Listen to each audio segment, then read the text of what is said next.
मुजफ्फरनगर में खतौली उपचुनाव के रालोद सपा गठबंधन प्रत्याशी मदन गोपाल उर्फ मदन भैया की उम्मीदवारी बरकरार रहेगी। रिटर्निंग ऑफिसर ने बीजेपी नेताओं द्वारा लगाई गई आपत्तियों को खारिज करते हुए मदन भैया के नामांकन को स्वीकार कर लिया। वहीं दूसरी ओर बीजेपी प्रत्याशी राजकुमारी सैनी के नामांकन पर लगाई गई आपत्ति भी सुनवाई के बाद खारिज कर दी गई। अब बीजेपी और रालोद दोनों पार्टियों के उम्मीदवार आमने सामने चुनाव लड़ेंगे। इससे दोनों खेमों में पैदा हुई तर्क वितर्क की स्थिति समाप्त हो गई। रालोद प्रत्याशी के रूप में मदन भैया ने खतौली उपचुनाव के लिए सपा और रालोद नेताओं के साथ 16 नवंबर को नामांकन पत्र दाखिल किया था।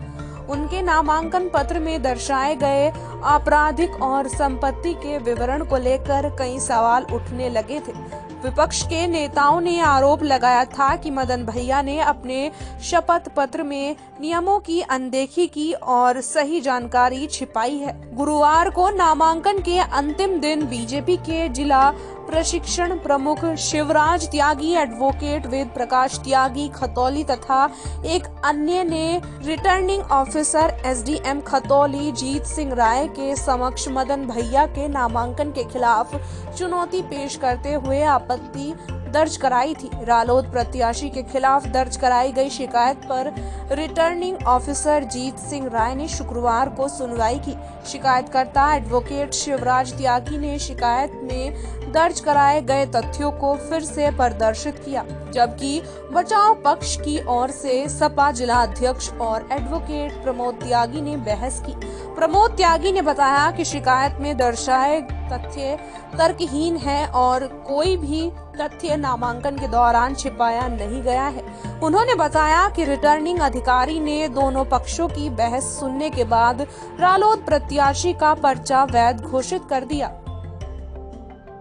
कल पहले तो प्रशासन ने जो सायकालीन ऑफिस का टाइम है 5 बजे तक विक्रम सैनी जी की पत्नी का नामांकन का शपथ पत्र बाहर चस्पा होना चाहिए था और रात के 7 बजे लगाया इन लोगों ने।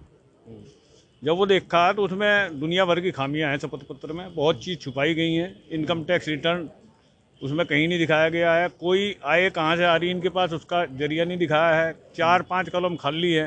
सुप्रीम कोर्ट के स्पष्ट आदेश हैं कि अगर कोई भी कॉलम खाली छोड़ा जाता है तो पर्चा निरस्त होने का आधार है वो। उसके बावजूद इन लोगों ने हमारे पे डाला आपत्ति, तो वो हमारा बिल्कुल सही है। उसमें जो मोहर है प्रॉपर वो लगी हुई है, उसमें कोई तथ्य छुपाया नहीं गया है। क्रिमिनल हिस्ट्री को लेकर जो लोग कह रहे थे वो सारे मुकदमे जो भी पेंडिंग है या कुछ भी है वो सब उसमें स्पष्ट रूप से लिखा गया है। अब इन लोगों ने ऑब्जेक्शन दिया तो दोनों के प्रति इन्होंने स्वीकार कर लिया। देखिए, जो हमारे यहाँ बाई इलेक्शन खतौली विधानसभा के लिए चल रहा है तो उसका आज स्क्रूटनी जो नॉमिनेशन हुआ था उसकी स्क्रूटनी का डेट था और उसमें जो रिटर्निंग अफसर हमारे एसडीएम खतौली हैं इन्होंने ऑब्जर्वर साहब के साथ बैठ करके इन्होंने पूरे पर्चों का इन्होंने विधिवत अवलोकन किया, परिशीलन किया और उन सभी को अवलोकन करने के पश्चात उन पर निर्णय लिया। जैसा कि एसडीएम खतौली से हमारी बात हुई, 2 कैंडिडेट्स के पर्चों पे ऑब्जेक्शंस आए थे। उन दोनों जो भी ऑब्जेक्शंस आए थे उन्होंने इसको निस्तारित कर दिया है और कुल 14 कैंडिडेट्स ने यहाँ पे नामांकन फाइल किया था। 14 कैंडिडेट के नॉमिनेशन पेपर वैलिड पाए गए। सर, जैसे कि 2 नामांकनों पर आपत्तियां आई थी, इसमें आरएलडी और बीजेपी, इसमें क्या? उसमें एसडीएम खतौली ने अपना विधिवत दोनों पक्षों को सुनते हुए उनका निराकरण कर दिया, आपत्तियां इन्होंने निरस्त कर दिया है और पर्चे को वैलिड पाया है।